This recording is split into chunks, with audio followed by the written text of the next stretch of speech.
Madam, তোমরা টাকা দিয়ে বাচ্চা কিনতে এসছো, ওর কি কোনো বাচ্চা হয়নি? না ম্যাডাম, আমার 7 বছরের একটা মেয়ে ছিল, মেলায় গিয়ে হারিয়ে গেছে। এই পম্পা, বাচ্চাটা নিয়ে আয় তো। এই তো ম্যাডাম। মা, কে তোর মা?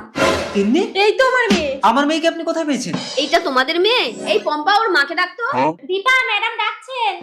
হ্যাঁ দিদি। ওদিকে। মইনা, দীপা তুমি? মইনা তুমি কি পাগল হয়ে গেছো? আমি তোমার দীপা। ওরা সবাই চক্রান্ত করে আমার মেয়েকে কিডন্যাপ করিয়েছে। তোকে আমার মতো দেখতে বলে তিন্নিকে আর আমাকে কিডন্যাপ করিয়ে আমার স্বামীর সাথে তুই সংসার করছিস। আচ্ছা তুই যদি তিন্নির আসল মা হোস, তাহলে আমাদের কাছে তিন্নিকে বিক্রি করছিস কেন? কারণ আমি চাই অন্তত মেয়েটা মইনাকের কাছে ফিরে যাক।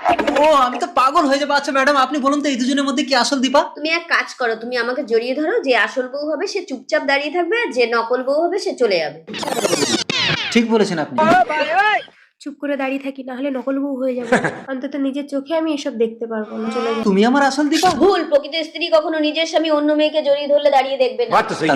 তার মানে আমি বলছি দীপা শিখা আমার যমজ দুই মেয়ে। ওরা ছোটবেলা থেকে একটা জিনিস নিয়ে দুজনে মারামারি করতে বলে ওদেরকে আলাদা আলাদা রেখেছে। ওরা বড় হয়েছে একটা স্বামী নিয়ে দুজন টানাটানি করবে, আমি জানতাম না। আপনার নামে কমপ্লেন আছে, আপনি শিশু পাচার করেন। আমি না স্যার, শিখা ওই মেয়েটাকে এখানে দিয়ে গেছিল। এই চলে এসো।